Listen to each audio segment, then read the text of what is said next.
인간은 혈관과 함께 늙는다. 혈관이 건강하면 누구나 느리게 나이 들 수 있다.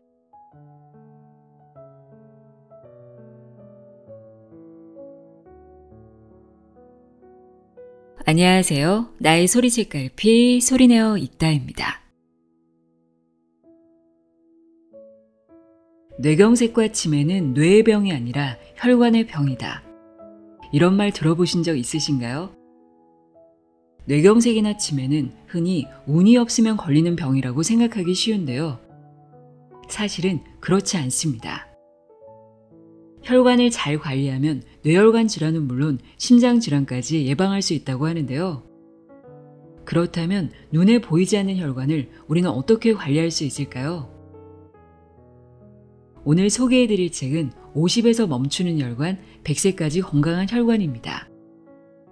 일본의 저명한 소화기내과 전문의 구리하라 다케시와 구강 건강과 전신 질환의 관련성을 깊게 연구하고 있는 치과의사 구리하라 다케노리가 함께 쓴 책입니다. 이 책이 전하는 핵심은 아주 분명합니다.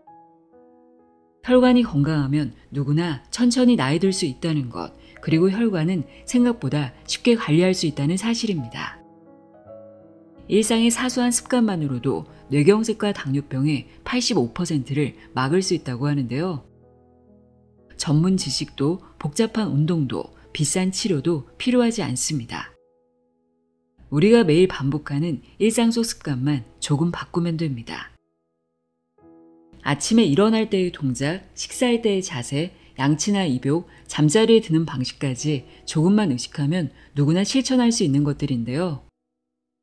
저는 특히 아침에 일어나자마자 입을 헹구고 배를 반원 모양으로 쓰다듬는 것만으로도 혈관 건강에 도움이 된다는 사실이 놀랍게 느껴졌습니다.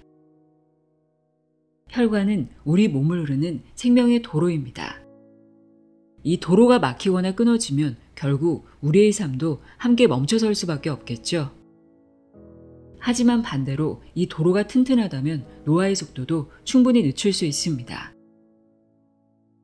그럼 지금부터 혈관을 젊게 만드는 작지만 확실한 습관들 자세히 알아보도록 하겠습니다.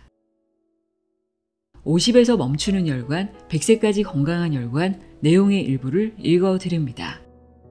귀 기울여 들어보세요. 세상의 모든 지혜를 읽어드리는 소리내어 읽다. 구독과 좋아요, 공유는 큰 힘이 됩니다. 아침에 일어나자마자 해야 하는 습관. 아침에 일어나면 입을 헹군다. 아침에 일어난 직후의 입안은 항문보다 더럽다. 아침에 일어나면 제일 먼저 무엇을 하나요? 혈관 건강을 생각하면 아침에 일어난 직후는 매우 중요한 시간입니다. 아침에 일어나면 목이 마르니까 물을 마셔야 한다고 생각하는 사람도 있을 것입니다. 실제로 우리가 자는 동안에도 몸에서 수분이 빠져나갑니다. 또 입을 열고 자는 버릇이 있는 사람은 갈증을 더 크게 느낍니다. 탈수 상태가 되면 혈액이 더 끈적거려 혈전이 생길 수 있기 때문에 아침에 일어나면 물을 마셔야 합니다. 하지만 일어나자마자 바로 물을 마시면 위험합니다. 그 전에 꼭 해야 할 일이 있습니다. 사실 우리의 입속에는 많은 세균이 살고 있습니다. 이를 잘 닦는 사람조차도 100억 마리의 세균이 입속에 있다고 하니 놀라울 따름입니다. 입속 세균 중에는 유해균, 초유해균도 상당히 많습니다. 이런 나쁜 균들은 자는 동안 증식합니다. 입이 건조하거나 끈적거리는 느낌이 있는 사람은 입속에 세균이 가득한 상태라고 생각하면 됩니다. 끈적거리는 이유는 세균과 세균이 만들어내는 생물막이라는 물질 때문입니다. 잘 관리하지 않으면 1조 마리에 이르게 되는데 이는 항문 주변에 있는 세균수보다 많습니다. 입속에 세균이 가득 차 있는데 물을 마시면 유해균이 물과 함께 모두 몸속으로 들어갑니다. 생각만 해도 끔찍하지 않나요? 이를 막으려면 어떻게 해야 할까요? 방법은 간단합니다. 물을 마시기 전에 입을 헹구면 됩니다. 그것만으로도 충분합니다. 사실은 양치가 가장 좋지만 아침을 먹은 후 다시 양치를 해야 하기 때문에 아침에 일어나서는 입을 헹구는 정도만으로도 좋습니다. 아침에 2번 양치하는 것이 힘들지 않다면 일어나서 바로 가볍게 이를 닦는 것이 가장 좋습니다. 치주균이 장내 환경을 망친다. 유해균 중에도 상당히 악질적인 세균이 치주균입니다. 치주균은 치아와 잇몸 사이에 치주 포켓이라고 불리는 틈을 만들어 그 안에서 살고 있습니다. 공기를 싫어해 깊이 틈을 파서 숨어버리는 까다로운 균입니다. 만약 잇몸에서 출혈이 있다면 치주균이 증식된 상태라고 생각하면 됩니다. 치주균을 악질적인 세균이라고 말한 이유는 출혈한 잇몸의 혈관을 통해 체내로 들어가 혈당치를 조정하는 인슐린의 역할을 방해하기 때문입니다. 즉 치주균이 있으면 혈당치가 올라가 혈관 노화가 진행됩니다. 게다가 잇몸 혈관을 통해 침입한 병균은 체내로 돌아다니며 나쁜 짓을 합니다. 치주병과 당뇨병의 상관관계를 밝혀내기 위해 신뢰할 수 있는 다양한 기관에서 실험이 이루어지고 있습니다. 치주병을 치료했더니 당뇨병이 좋아지는 등 유의미한 데이터가 많이 발표되고 있습니다. 또 입을 통해 들어간 치주균은 강한 산성을 띠는 위액으로 사멸한다고도 하지만 최근 연구에서는 그 일부가 장까지 도달한다는 사실이 밝혀졌습니다. 장에 도달한 치주균은 장내 세균의 균형을 깨뜨려 장내 환경을 망가뜨립니다. 대장암의 큰 원인일 수 있다는 지적도 나오고 있습니다. 장내 환경은 혈관 건강을 지키는 데 있어 중요한 역할을 합니다. 결코 장내 환경이 망가지도록 방치해서는 안 됩니다. 치주균을 마시는 일은 매우 위험한 행동입니다. 잇몸에서 피가 나오지 않으니까 괜찮다고 안심해서는 안 됩니다. 출혈이 없더라도 대부분의 사람의 입에는 치주균이 있기 때문입니다. 아침에 일어나자마자 입을 헹구는 것은 모두가 꼭 실천해야 할 습관입니다. 아침 햇살을 받는다. 자율신경을 원활하게 전환한다. 자율신경은 혈관 건강과 깊은 연관이 있습니다. 자율신경은 교감신경과 부교감신경이 상황에 맞게 전환되면서 균형이 유지됩니다. 예를 들면 중요한 일을 준비하고 있을 때나 운동, 게임에 열중하고 있을 때는 교감신경이 활성화되어 집중력을 높여줍니다. 반대로 밤에 침대에 들어갈 때나 친한 친구와 편하게 있을 때는 부교감신경이 활성화됩니다. 이것이 반대가 되면 회의 중에 멍하니 앉아있거나 밤에 잠들지 못하는 일이 발생합니다. 교감신경이 우위에 있을 때는 혈압이 높아지고 맥박도 빨라집니다. 뇌나 근육이 많은 산소와 영양분을 필요로 하기 때문입니다. 반대로 부교감신경이 우위에 있으면 혈압이 떨어지고 맥박도 느려집니다. 아침에 일어난 직후는 부교감신경에서 교감신경으로 바뀌는 시간입니다. 이러한 전환이 잘 이루어지면 규칙적인 생체 리듬이 생겨납니다. 여기서 중요한 것이 태양광입니다. 시각신경 가까이에 빛을 느끼고 뇌에 전달하는 기관이 있습니다.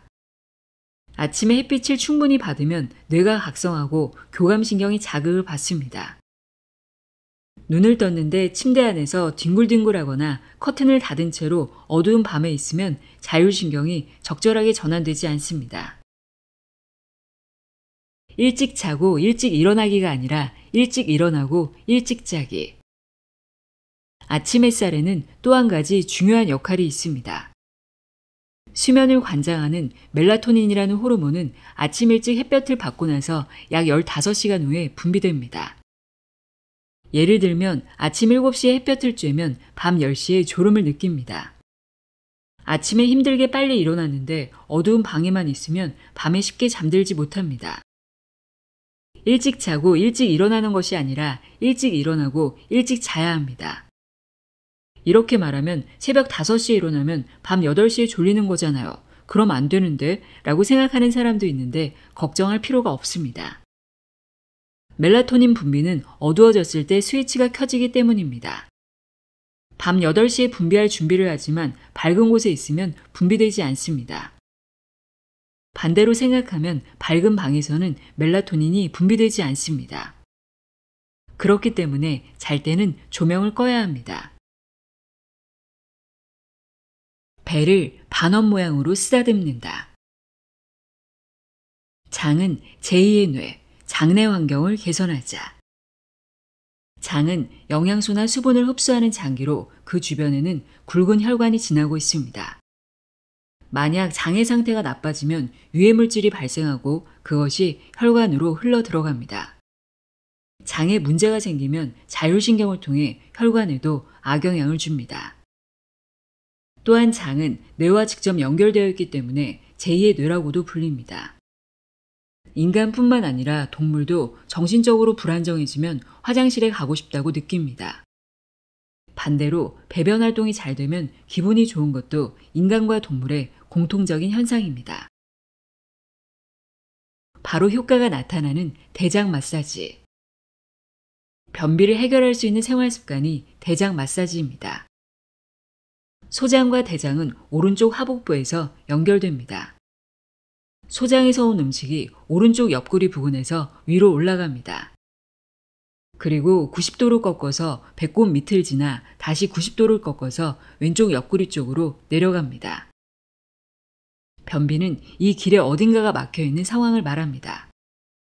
따라서 이 길을 따라 오른쪽 하복부부터 둥글게 반원을 그리듯이 쓰다듬어 주면 변비가 좋아집니다. 또 소장과 연결되는 부분과 대장이 직각으로 꺾이는 두 군데, 총 세 군데가 변이 정체되기 쉬운 부분이기 때문에 이 부분을 손가락으로 가볍게 누르듯이 만져주면 효과적입니다. 대장 마사지는 바로 효과가 나타나기 때문에 아침에 일어나서 하면 아침 식사를 마칠 때쯤 신호가 옵니다. 앉아서 스쿼트를 하자. 대근육을 단련하는 것이 기본 원칙이다. 운동을 하면 몸이 잠에서 깨고 자율신경의 전환이 이루어집니다. 물론 걷기 등의 유산소 운동도 좋지만 저는 스쿼트를 추천합니다. 스쿼트는 허벅지와 엉덩이 근육을 자극하는 근육 트레이닝입니다. 허벅지 앞쪽 부분에는 대퇴사두근, 뒤쪽에는 햄스트링이라고 하는 큰 근육이 있습니다. 엉덩이 대둔근은 인체에서 가장 큰 근육입니다. 근육 트레이닝의 기본은 대근육을 단련하는 것입니다. 근육 안에는 많은 혈관이 지나고 있고 대근육에는 당연히 혈관도 많습니다. 스쿼트를 하면 혈관에도 자극이 전달되어 혈류가 좋아집니다. 혈관을 넓히는 물질이 생기는 추천 운동, 앉아서 하는 스쿼트. 운동의 효능으로서 알아두었으면 하는 것이 일산화질소, 에노라는 물질입니다. 일산화질소에는 혈관을 확장해 혈류를 개선하는 효과가 있습니다. 이렇게 좋은 효과를 기대할 수 있는 일산화질소는 운동을 할 때 혈관 속에서 발생합니다. 특히 일산화질소가 많이 발생하는 운동은 힘을 넣었다가 갑자기 빼는 운동입니다. 제가 강력하게 추천하는 운동이 앉아서 하는 스쿼트입니다. 앉아서 하는 스쿼트는 근육의 부하가 걸린 상황에서 10초간 자세를 유지하고 그 후에 의자에 앉아 빠르게 긴장을 풀어주는 운동입니다. 힘을 뺀 순간에 일산화질소가 나와 혈관을 넓혀줍니다. 우선 가능한 한 낮은 의자를 준비합니다. 일어섰을 때 무릎의 위치보다 앉는 면이 낮은 의자가 가장 좋습니다. 의자 앞에 서서 등을 곧게 세우고 팔을 가슴 앞에서 쭉 펴니다. 그리고 가능한 한 천천히 자세를 낮춥니다. 호흡을 멈추지 않도록 하고 무릎이 발끝보다 앞으로 나오지 않게 하는 것이 중요합니다. 앉는 면에 허벅지가 닿을 것 같으면 거기서 멈춥니다. 10초 동안 그 자세를 유지합니다. 그때 근육이 더 많은 자극을 받습니다. 그리고 의자에 앉아 힘을 빼면 혈관 안에 일산화질소가 발생합니다. 몇 초 동안 쉬고 난 후 이번에는 반대 동작을 하며 일어납니다. 이것을 한 세트로 5세트를 하면 효과를 기대할 수 있습니다. 처음에는 한 번만 해도 힘들지 모릅니다. 하지만 꾸준히 하다 보면 근육이 튼튼해집니다. 나이가 들어 일어나거나 걷기가 힘들어지면 그것이 결국 노쇠의 원인이 되기도 합니다. 그러다가 나중에는 남의 도움 없이는 생활할 수 없는 상태가 되는 사람도 많습니다.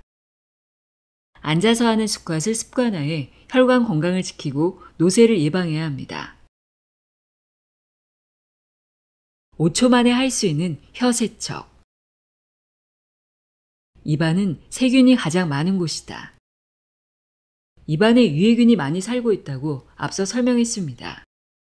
그렇다면 구체적으로 입속 어디에 세균이 많다고 생각하나요? 바로 혀 위입니다. 입속 세균의 70% 가까이가 혀에 붙어 있다고 합니다. 평소에는 거의 의식하지 않지만 혀 표면에는 혀 유두라고 하는 돌기가 무수히 많이 있어 울퉁불퉁한데요. 그곳에 세균이 많이 붙어 있습니다. 따라서 이를 닦기만 한다고 해서 유해균을 모두 없앨 수 없습니다. 혀를 씻는 전용 클리너로 관리하는 편이 좋습니다. 효과적인 혀 세척법. 혀 세척은 아침에 양치할 때 함께하면 좋습니다. 세면대 거울 앞에 서면 입을 가볍게 헹굽니다. 다음으로 거울을 향해 혀를 내밀어 보세요. 혀 표면이 하얗게 보이지는 않나요? 그것이 바로 설태라고 불리는 것으로 기본적으로는 상피에서 벗겨져 나온 물질인데요. 세균의 온상이자 입냄새의 원인이 되기도 합니다. 이때 혀 클리너를 꺼냅니다. 최근에는 대형마트나 인터넷 쇼핑몰 등에서 다양한 상품을 판매하고 있으니 마음에 드는 제품을 사서 써보기 바랍니다. 설태는 혀 안쪽에 있는데 클리너를 안쪽까지 깊이 넣으면 구역질이 날 수 있습니다. 가능한 한 혀를 앞쪽으로 쭉 빼서 해야 합니다. 그리고 안쪽에서 혀 끝 쪽으로 4번에서 5번 정도 부드럽게 닦아줍니다. 혀 표면의 중앙 부분을 안쪽에서 혀 끝 방향으로 닦는 것이 효과적인 방법입니다. 혀의 표면은 점막이기 때문에 강하게 닦으면 안 됩니다. 가볍게 닦기만 해도 설태는 깨끗하게 제거됩니다. 설태가 다 제거돼서 혀가 옅은 분홍색을 띠게 되면 혀 세척은 끝난 것입니다. 처음에는 시간이 걸릴지도 모르지만 매일 반복하면 시간도 짧아집니다. 혀를 단련해 구강 호흡을 막는 트레이닝. 혀 돌리기 운동. 혀 세척을 하려고 혀를 앞으로 쭉 내민 김에 혀 돌리기 운동을 해봅시다. 입을 닫고 바깥쪽 잇몸, 볼 안쪽을 혀로 훑듯이 움직입니다. 처음에는 5번 정도로 시작해서 20번을 목표로 하면 됩니다. 반대 방향으로도 해줍니다. 혀는 근육 덩어리입니다. 혀 근육이 약해지면 연화작용, 삼킴작용을 제대로 할 수 없게 되고 입이 반 정도 열리기도 합니다. 수면 중에 입이 열리는 원인 중 하나는 혀의 힘이 약해졌기 때문입니다. 식사할 때 의식해야 하는 습관. 천연 소금으로 바꾼다. 식탁염은 순도 100%의 소금. 가정에서 요리할 때 어떤 소금을 사용하나요? 식탁염을 사용하는 사람도 많을 것입니다. 만약 부엌에 있다면 성분표를 확인해 보세요. 식염 상당량 99.9g. 이렇게 기재되어 있습니다. 즉 인공적으로 정제해 순도 100%의 소금을 만들고 있는 것입니다. 이에 비해 천연 소금이라고 불리는 제품은 해수나 바위에서 나오는 소금으로 만듭니다. 포함된 성분은 산지나 제조법에 따라 다르지만 식염 상당량 80% 정도인 제품이 많습니다. 나머지 20%는 마그네슘, 칼륨, 칼슘 등의 미네랄 성분입니다. 귀중한 미네랄을 섭취해 혈관의 노화를 막는다. 천연 소금에 포함된 미네랄은 몸에 긍정적인 작용을 합니다. 그중 마그네슘은 300종류 이상의 효소 작용을 돕고 혈관을 확장해 혈압을 낮추는 효과가 있습니다. 혈관 노화를 예방하는 데 꼭 필요한 성분입니다. 칼륨은 세포의 삼투압 유지, 신경 자극 물질의 전달, 심장 기능 조정 등과 관련이 있어 부족해지면 문제가 생길 수 있습니다. 칼슘은 물론 뼈를 만드는 중요한 성분입니다. 고령자의 골다공증은 골절의 원인이 됩니다. 식탁염을 천연 소금으로 바꾸면 20% 저염 효과를 기대할 수 있고 중요한 마그네슘을 보충할 수 있습니다. 간식은 카카오 함량이 높은 초콜릿을 먹는다. 카카오 폴리페놀은 엄청난 효과가 있다. 초콜릿의 원료가 되는 카카오에는 카카오 폴리페놀이라고 하는 좋은 성분이 포함되어 있는데요. 카카오 폴리페놀에는 항산화 작용이 있어 혈관을 젊게 유지해주는 힘이 있습니다. 그뿐만이 아닙니다. 혈압, 혈당치, 중성지방과 같은 생활습관병을 예방하는 효과도 있습니다. 카카오 함량이 높은 초콜릿에는 이렇게 좋은 기능을 하는 폴리페놀이 레드와인의 5배나 포함되어 있습니다. 입이 심심할 때는 소포장된 초콜릿을 먹는 것을 추천합니다. 또 식이섬유도 다량 함유되어 있기 때문에 식사 전에 먹는 것도 좋습니다. 탄수화물의 흡수 속도를 늦추고 식사 속도도 너무 빨라지지 않도록 도와줍니다. 주의해야 할 점은 반드시 카카오 함량이 70% 이상인 제품을 선택해야 한다는 점입니다. 밀크 초콜릿이나 화이트 초콜릿 등은 성분과 제조법이 완전히 다르기 때문에 폴리페놀 효과를 기대할 수 없을 뿐 아니라 오히려 역효과가 날 수 있습니다. 식후에는 껌을 씹는다. 껌을 씹으면 뇌로 혈액이 흘러간다. 한 번 씹을 때마다 치아와 잇몸뼈 사이에서 쿠션 역할을 하는 치근막이 압박을 받고 그 반동으로 혈액이 뇌로 흘러갑니다. 뇌로 가는 혈액이 많으면 많을수록 치매 예방에 도움이 됩니다. 요즘에는 식사할 때 충분히 씹지 않고 삼키기 때문에 식사를 하지 않을 때도 저작 활동을 해야 합니다. 뇌 노화를 멈추려면 35세부터 치아관리 습관을 바꿔라의 저자 하세가와 요시아는 부족한 저작 행동을 하기 위해 껌 씹기를 추천합니다. 하루에 3번, 한 번에 5분 이상 씹으면 효과적입니다. 추천하는 껌과 껌의 효과. 껌은 하루에 3번 식사 후에 씹는 것이 좋습니다. 껌을 씹으면 타액이 충분히 분비되어 찌꺼기를 흘려보내고 구강 내 세균이 늘어나는 것을 막는 효과가 있기 때문입니다. 또 수면 중에 세균 증식을 막는 효과도 있기 때문에 자기 전도 좋다고 합니다. 껌은 당류가 없는 제품인지도 꼭 확인해야 합니다. 당류가 들어가 있으면 오히려 역효과가 날 수 있습니다. 장시간 운전하는 사람들은 껌을 자주 씹음으로써 정신적인 안정 효과도 기대할 수 있습니다. 힘든 일이 있어서 스트레스가 쌓였을 때 껌을 씹으면 마음을 안정시키는 데에도 도움이 됩니다. 고기나 채소부터 먹는다. 세포는 처음에 먹은 것을 탐욕스럽게 흡수한다. 우선 탄수화물 이야기부터 하겠습니다. 탄수화물을 과잉 섭취하면 문제가 되는 이유는 바로 혈당이 높아지기 때문입니다. 같은 양의 탄수화물을 먹어도 혈당이 올라가지 않으면 괜찮습니다. 그럴 수가 있나요? 라고 묻는 사람도 있을 텐데 실제로 가능합니다. 소장은 공복 상태에서 식사를 하면 처음 섭취하는 음식을 더 탐욕스럽게 흡수하는 성질이 있습니다. 소장 벽의 주름은 음식이 들어오기를 목이 빠져라 기다리고 있습니다. 그런 상태에서 탄수화물 함량이 높은 백미를 먹으면 순식간에 혈당이 올라갑니다. 이를 혈당 스파이크라고 합니다. 반대로 먼저 단백질을 먹으면 단백질이 충분히 흡수됩니다. 즉 식사가 나오면 밥부터 먹지 말고 고기나 생선, 채소부터 먹도록 해야 합니다. 채소에 많이 들어가 있는 식이섬유는 흡수되지 않고 장 속에서 오래 머무릅니다. 식이섬유를 먼저 먹으면 탄수화물의 흡수 속도는 더 느려집니다. 또 혈당 스파이크는 건강검진에서 혈당치가 정상 수치로 나온 사람에게도 발생할 수 있습니다. 급속도로 올라가더라도 정상으로 다시 돌아오기 때문에 발견하기 힘들다는 것이 특징입니다. 바로 정상으로 돌아오면 괜찮다고 생각할 수 있지만 단시간 안에 혈당치가 급속도로 높아지면 혈관이나 간이 타격을 입을 수 있다는 보고도 있기 때문에 방심해서는 안 됩니다.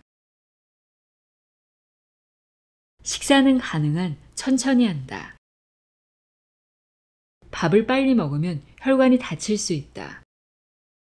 탄수화물 흡수 속도를 늦추는 방법은 또 있습니다.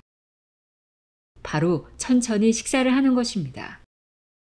일본에는 서서 먹는 메밀국수 가게가 많은데 모두가 마치 경쟁하듯 빠른 속도로 메밀국수를 흡입합니다. 그렇게 급하게 먹은 음식은 굶주린 소장벽에 먹이가 되고 혈당치가 급상승합니다. 그 한 끼만으로도 혈관은 엄청난 타격을 입게 됩니다. 면은 주 1회만 먹는다. 우동과 심야 시간의 라면은 삼가는 편이 좋다.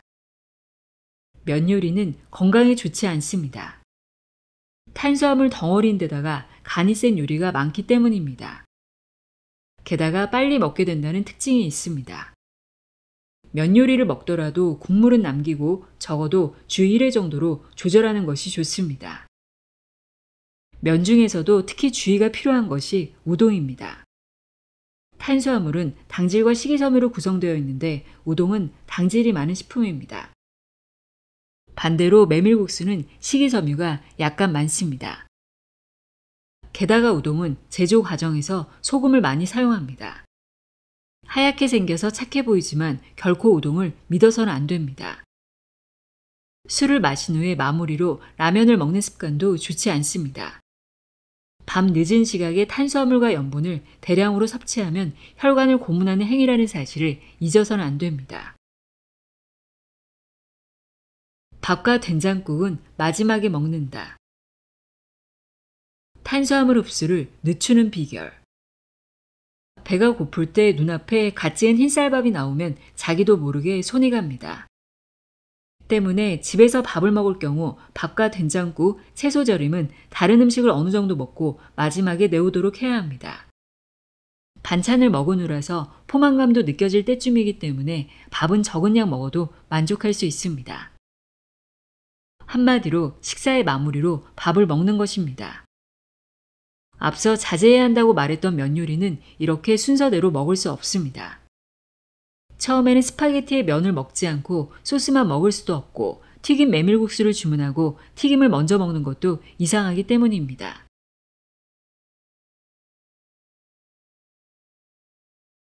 낮 시간에 하면 좋은 습관. 가끔 턱을 눌러준다. 등이 구부정하면 폐활량이 30% 이상 감소한다. 전철이나 길거리에서 사람들의 모습을 보면 자세가 나쁜 사람들이 많습니다. 그 중에서 가장 걱정되는 사람이 등이 구부러진 사람들입니다. 새우등이 되면 내장이 눌리고 모세혈관도 압박을 받아 혈압이 높아지고 폐활량이 감소합니다. 호흡기내과 전문의인 이케부쿠로 오타니 클리닉의 오타니 요시오 원장은 등을 편 자세일 때는 5,440ml였던 폐활량이 스마트폰을 조작하려고 등을 구부리는 자세를 취하면 3,720ml로 감소한다고 지적했습니다. 폐활량이 줄면 산소 흡입량이 줄어들어 혈액의 질이 안 좋아지고 혈관에도 악영향을 줍니다. 습관적으로 턱을 눌러 거북목을 예방한다. 새우등이 되면 머리가 앞으로 나오기 때문에 균형이 무너져 요통이나 어깨결림 등의 원인이 됩니다. 머리 무게는 체중의 10분의 1이기 때문에 6kg 정도로 결코 적지 않은 무게입니다. 등이 굽는 가장 큰 원인은 몸을 구부린 자세로 스마트폰이나 컴퓨터를 장시간 사용하기 때문입니다. 자세가 안 좋아지는 과정에서 목이 앞으로 나오는 거북목이 되는 경우가 많습니다. 목이 30도 기울면 18kg, 60도 기울면 27kg의 추가적인 힘이 가해진다는 보고도 있습니다. 목에 27kg 정도 되는 추를 매달고 다니는 상황이라고 생각하면 됩니다. 허리나 등이 당연히 아플 수밖에 없습니다. 턱을 누르는 습관은 거북목을 예방하는 데 도움이 됩니다. 등을 바로 세우고 가슴을 펴니다. 그리고 가슴을 앞으로 내면서 턱을 잡고 목을 뒤쪽으로 꾹 누릅니다. 이때 밑으로 누르는 것이 아니라 뒤쪽으로 눌러야 합니다. 일하는 중에도 가끔 턱을 뒤로 미는 습관을 들이면 좋습니다. 코로 깊게 호흡한다. 구강호흡은 혈액의 질을 악화시킨다. 의외로 혈관 건강을 지키는 데 중요한 것이 호흡법입니다. 기본 중의 기본은 코 호흡입니다. 입으로 호흡하면 코 호흡과 비교했을 때 흡입하는 산소의 양이 적어집니다. 그렇게 되면 혈액에 녹아있는 산소의 양도 부족해져서 혈액의 질이 떨어집니다. 어디서든 할 수 있는 드로인 호흡법. 드로인이라고 하는 호흡법을 소개하겠습니다. 자세를 곧게 펴고 천천히 코로 숨을 들이마십니다. 이때 최대한 배를 집어넣습니다. 15초 동안 배를 넣은 자세를 유지합니다. 그 후 천천히 숨을 모두 내쉽니다. 단순한 호흡법이지만 깊은 코호흡을 하는 연습도 되고 복근 주변의 근육 트레이닝 효과도 기대할 수 있습니다. 전철을 탈 때나 일하는 틈틈이 하면 좋습니다. 건강에 도움이 되는 입욕양치 수면 습관. 미지근한 물을 채운 욕조에 15분 동안 몸을 담근다. 입욕을 하면서 부교감 신경이 우위인 상태로 바꾼다.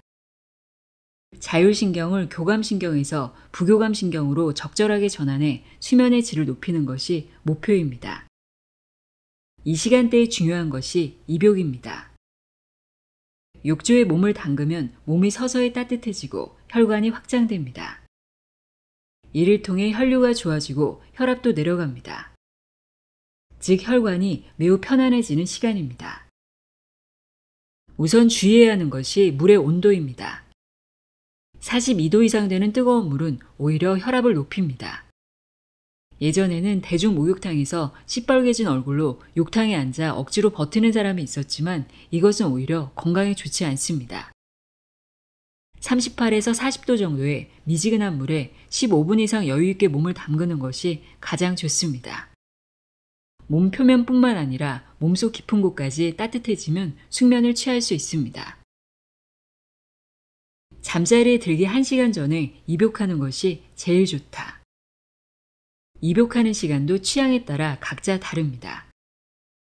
일이 끝나고 집에 오자마자 바로 입욕을 하는 사람도 있겠지만 자기 전에 즐기는 사람도 있습니다. 둘 다 매우 좋은 습관입니다. 집에 돌아와서 저녁 먹기 전에 입욕을 하면 이완 모드로 빠르게 전환할 수 있고 자기 전에 입욕을 하면 쉽게 잠들 수 있어서 좋습니다. 입욕을 하면 몸속까지 따뜻해지고 1시간 후에는 체온이 천천히 내려갑니다. 그때가 편안하게 잠들 수 있는 기회입니다. 만약 귀찮지 않다면 저녁 식사 전에 입욕을 마치고 자기 전에 다시 한번 몸을 담그는 것이 가장 좋습니다. 욕조 안에서 종아리를 마사지한다. 칭찬과 감사의 마음을 담아 마사지하기. 입욕할 때는 몸에 힘을 빼고 편안한 상태로 욕조에 들어가기 때문에 마사지하기에 가장 좋은 기회입니다. 가장 먼저 마사지해야 하는 부위가 종아리입니다. 종아리는 혈관의 펌핑 운동을 하고 혈류를 개선하기 위해 열심히 일합니다. 하루의 노동에 대한 감사와 격려의 마음을 담아 천천히 마사지해 줍니다. 정강이 뼈와 근육 사이를 꼼꼼하게 눌러주면 됩니다. 정확한 방법으로 마사지를 해주면 근육에 탄력이 생기고 강해집니다. 종아리 다음으로 어깨 마사지를 한다. 다음으로 어깨나 목을 가볍게 돌립니다. 바쁘게 시간을 보내다 보면 아무리 신경을 쓴다고 해도 자세가 흐트러지고 구부정해지기 마련입니다. 가슴을 펴고 턱을 당긴 후 등뼈를 바르게 펴보세요. 근육의 피로가 풀립니다. 가능하다면 욕조에 들어가서 배를 바닥에 대고 무릎을 굽힌 후 허리를 가볍게 뒤로 제치는 운동을 해보기 바랍니다. 물개 운동이라고 불리는 운동으로 요통 방지에도 효과가 있습니다. 물속에서는 몸이 가벼워지기 때문에 다칠 우려도 없습니다. 자기 전에 침샘 마사지를 한다. 타액 분비를 돕는 3개의 침샘. 자는 동안 타액 분비 감소, 구강 호흡으로 인한 구강 건조증은 수면 시 혈관에 타격을 주는 큰 요인 중 하나입니다. 앞에서 말한 것처럼 구강 건조증은 살균 작용이 있는 타액이 부족해진 상태라고 할 수 있습니다. 타액이 부족해서 입속이 건조해지면 나쁜 세균이 생기기 쉽습니다. 구내 세균 중에는 인슐린 작용을 방해하는 나쁜 세균은 치주균도 포함되어 있습니다. 치주균은 장까지 침투해 장내 환경을 교란시킵니다.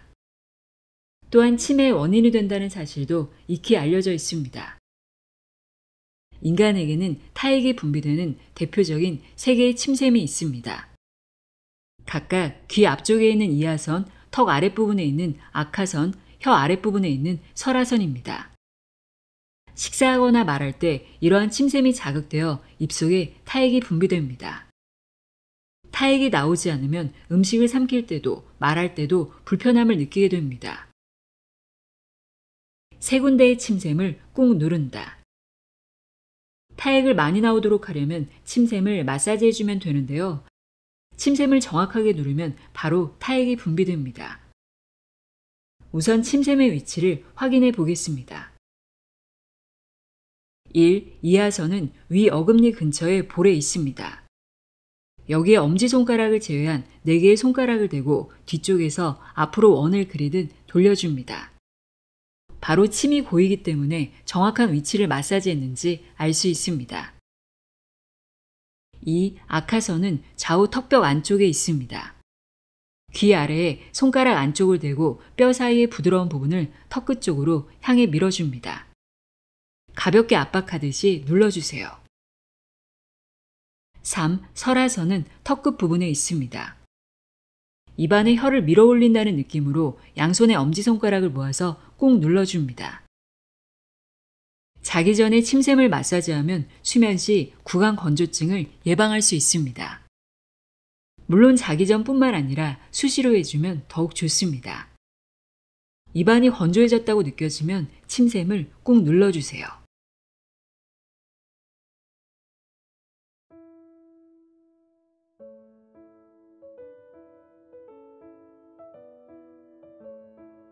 (50에서) 멈추는 혈관, 100세까지 건강한 혈관 읽어드렸습니다.